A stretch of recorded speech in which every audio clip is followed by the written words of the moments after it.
Hi everyone, here's the Book Chemist once again. Today I'm reviewing Shadow Ticket, the latest Thomas Pynchon novel. I really wasn't expecting it. I was quite surprised earlier this year when Pynchon's new book was announced.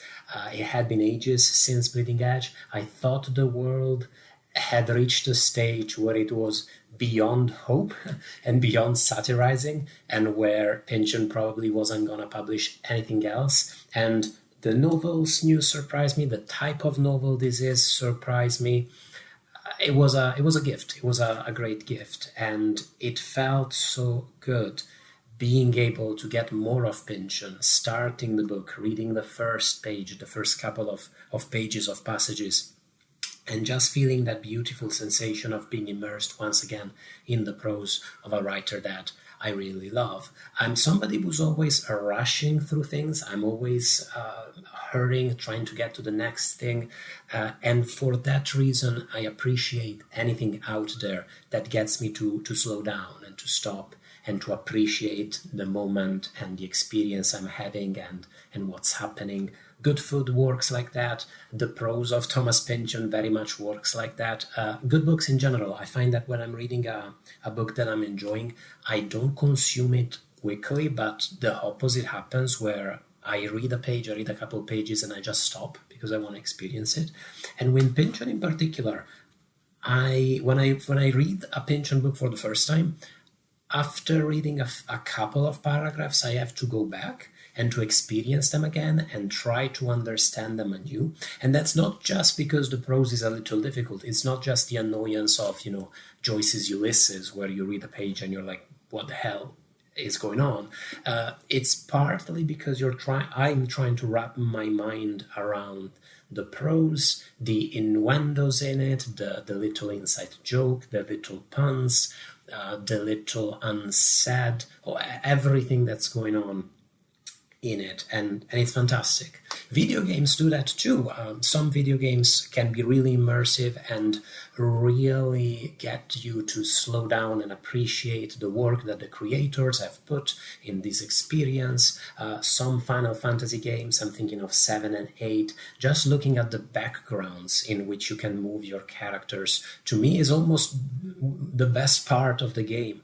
In Final Fantasy 7, you explore these slums on the edges of cities that are strangely primitive but also hyper technological, and it gets me thinking about what kind of world that is, how it can have evolved to reach that type of stage.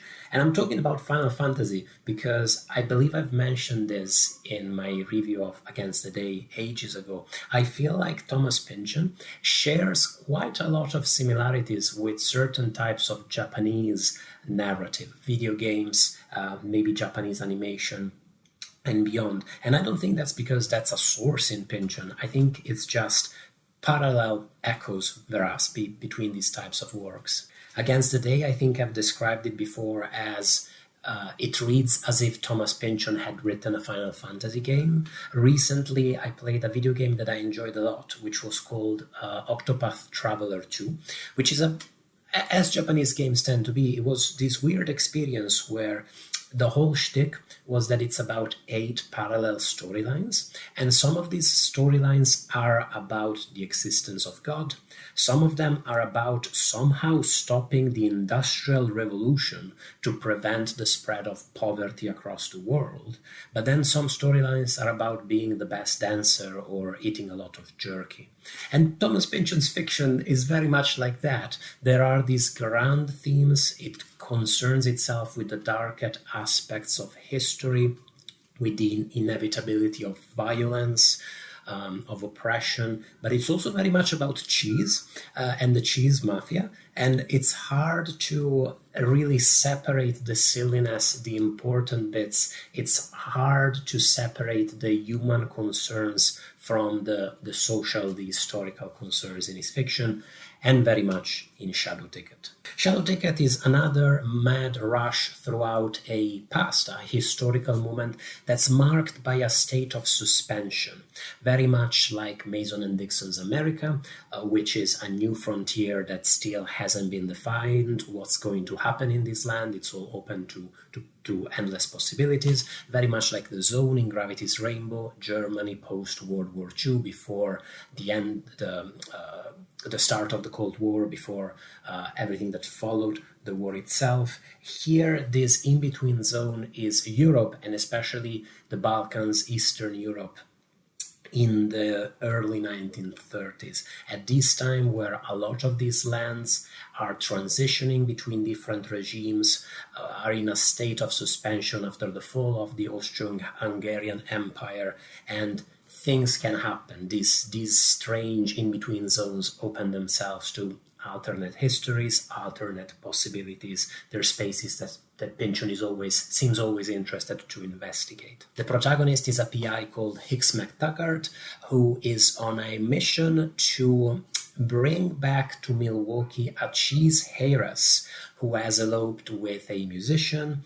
This mission seems to be dictated by forces that defy logic. Somebody seems really determined to get Hicks away from Milwaukee, across the Atlantic, and to Europe. And even if he tries to avoid the mission, he really doesn't want to have anything to do with it. These forces seem really determined to get him there. Why? What's behind these forces? He gets to brush shoulders with figures from the underworld and other outliers from society, living outside the rules of control, the middle class, call it what you will. He gets to escape his fate on submarines, other characters escape on flying machines, and there's lots of erotic, amorous encounters that seem to defy, again, the bourgeois rules of marital relationships, but at the same time can come across as strangely romantic. Meaning that all of this is to say that this is more Pynchon. It's what Pynchon got us used to. It's what he is so beloved by his fans for. Those themes of parallel worlds, of exile, of the possible existence of parallel histories are very much something you find in a lot of his works. And the leitmotif in here is quite clear and quite compelling. The theme that keeps reoccurring in Shadow Ticket is whether you can really escape your past, whether you can really change the person you are. Hicks used to be a strikebreaker before he became a PI. That used to be his job. And something weird happened to him as he was fighting strikers at one point, where he was about to very much kill a person, somebody who was striking, somebody he was fighting with, but the weapon he was holding at that moment disappeared. And that prevented him from going too far, from murdering that man. Why did the weapon disappear? What happened there? What was that about? Now that he has had that occasion not to do that, can he change the course of his life? Once a torpedo, always a torpedo is a motif that keeps reoccurring in the book. And I think that's, a fundamental human question and a very interesting historical question in a novel set in the 1930s. Because reading Hicks' story, it's quite natural for me as the reader to sympathize with him. I like Hicks, he's quite a likable guy, and I want to believe that, sure, he's changed. He's no longer that type of person. He is no longer working for the man, breaking up strikes in the same way. But then I also know that these are the 1930s, and that in just the span of a few years, countless people across the world will be compelled to kill and to murder millions of other people by the forces of control. Can we really escape that type of violence then in the end? Once we're called, will we resist the call of control? Pynchon is often regarded as, the master of paranoia, the great, wacky American postmodern writer, but he is a greatly talented historical writer, a writer of historical fiction. And here he captures the atmosphere of the 1930s in a way that's really, really convincing to me. people's concerns are really disconnected by and large with what's going on in the world around them. There's this strange parallel situation going on where people are aware that things are about to get much worse, that the dark forces animating Europe are about to reach the boiling point. But at the same time, it's so easy to ignore it, and it's so easy to go on with your everyday life, to focus on your own goals, ambitions, dreams, petty concerns. And at the same time, there's this chilling dynamic occurring time and again in the book, where when people think of the future, they know that something bad, something horrible is going to happen, but they have no idea what the future holds. At some point, some characters are talking about the worsening condition of Jewish people in Europe, and they predict that in the future, in the next few years, tens of thousands of Jewish lives could be lost, which is a horrifying concept. It's a horrifying idea, but it's also such a smaller number than the actual number of deaths that were going to occur in the 1940s. It's always wrong to reduce a book to its moral or to its message, or to think that it's about something, or to think that it's trying to do something. I try to avoid that way of thinking about fiction. But nonetheless, as I was reading Shadow Ticket, I couldn't help but ask myself, okay, what is this book about? What's the point? To put it differently, Against the Day, for instance, to me reads very much like a historical novel written during the so-called War on Terror. It's very much a book that engages with that idea. In the novel, the terrorists are the good guys, and if anything, the antagonists and the real villainous and evil people are these titans of industry in positions of power. Bleeding Edge is about 9/11 and about the internet, written at a time when both of these things had become unquestionable in different ways. 9/11 had become this almost sacred event that had been firmly enshrined in American history as a great tragedy, in a way that was in many ways simplistic perhaps. And the internet had become something that we took for granted. We didn't question its source, its purpose. We just accepted it into our lives unquestioningly. At one point toward the end of the book, two characters are talking, and they are having a conversation that's meaningful but slightly silly. And the narrator comments and says, what one of them should have been saying was, we're in the last minutes of a break that will seem so wonderful and peaceable and carefree, if anybody's around to remember. Still trying to keep on with it before it gets too dark, until finally we turn to look back the way we came, and there's that last light bulb, once so bright, now feebly flickering, about to burn out, and it's well past time to be saying, Florshims, let's ambulate. To me, this, in its opaque, jokey, Pynchon way, talks about the book's attitude. This is a book about a time when people were living through a brief moment of peace and relative comfort before something horrible was going to happen. And I feel like that's the world we live in at the moment, because of political turmoil, because of war, because of genocide, and definitely because of the overarching condition of late-stage capitalism, the climate crisis. Things are going to get worse one way or another, and none of us can see what's going to happen. And I think it's also important not to assume that there's going to be some massive, great tragedy, but something we'll have to deal with the consequences of our lifestyles, our opulence, and the many, many injustices on which our society is built. And when we're forced to deal with that, we'll probably look back on the present as a time of carefree abundance and peace. And I'm probably being even optimistic, framing it and phrasing it that way. And that, to me, maybe it's a personal interpretation, but that to me that's the parallel I could draw from the historical context of Shadow Ticket and the novel as a work of fiction coming out in 2025. That's a very Pynchon paragraph that I read, by the way, and it doesn't stop there. It continues and it reaches an even more hard-hitting crescendo.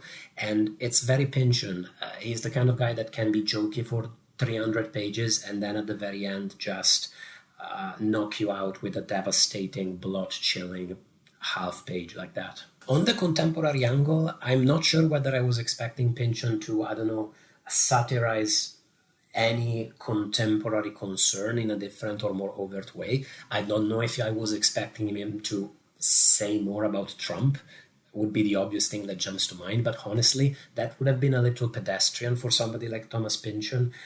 Pynchon's world has been Pynchonian since long before Donald Trump. He's lived through quite a few authoritarian, oppressive presidents, and he is well aware throughout his fiction what is arguably, is that oppression, injustice, control, these things certainly weren't invented in 2016, certainly weren't invented in 2023. So what did I think about Shadow Ticket?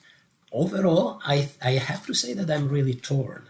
I really enjoyed having more Pynchon to read, and I thought the novel was quite engrossing and engaging, especially in its first half. It perhaps lost me a little bit in the second half, once Hicks leaves the US, and especially leaves Milwaukee, which is the setting of the first half of the book is very characterfully described and characterized, such a peculiar setting, if you will, for a Thomas Pynchon novel. Yeah, the second half lost me a little bit, and those of you who have watched my other videos on Thomas Pynchon will know that I'm a huge fan of his, but my passion is for the second half of his career. The 4 novels before Shadow Ticket, I found all of them really meaningful, engrossing, and really engaging. And some of his books, Bleeding Edge, Against the Day, Gravity's Rainbow, they really rewired the way I think about the world and the way I think about life, politics, and other concerns. And it's probably unfair to expect a writer to rewire your mind more than 3 times in a single lifetime. So there is that. With its mid-century setting, its spies, its intrigue, its silly escapes on flying machines, it reminded me very much of V. That would be the one I would compare it to most closely, personally. Some characters from the Pynchonverse reappear, Lil Bass Knight most notably. I'm sure I've missed many of the others, and honestly, I think this will have to be one on which I sit for a while. It's sometimes hard when you read the latest book by a writer with such an imposing oeuvre to wrap your head around it. The same would happen when I would read the latest Don DeLillo novels. Did I enjoy it? Did I not? Am I expecting too much by comparing it to Underworld? Am I being unfairly positive about the book just because of the author's name on the cover? All of these considerations go on in my mind as I read these books, and I think I just have to step away from it and try and understand what it has left me with. Was it just the fun of enjoying the prose of a writer I really admire? Was it these blood-chilling reflections on that historical moment and our historical moment? Was there more? I think at the end of the year, when I look back on my favorite reads from 2025, which is a little bit of a silly ranking game, but also helps me think back to these books and understanding, okay, what did they leave me with? What was their impact on me? I'll be curious to see how I feel about Shadow Thicket. Thicket. How do you feel about Shadow Thicket? Did you enjoy it? Were your expectations set maybe a little bit too high, and did it disappoint them? Was it the best instead? Do you agree that this draws back to V, or would you compare it more to Inherent Vice, maybe the later novels? I look forward to discussing it, and thanks so much for watching the review. I know a lot of you are big Pynchon fans, so especially with this one, I look forward to engaging in the comments and talking about the book. Thanks so much for watching. Thank you to my patrons for supporting the YouTube channel. Bye, everybody.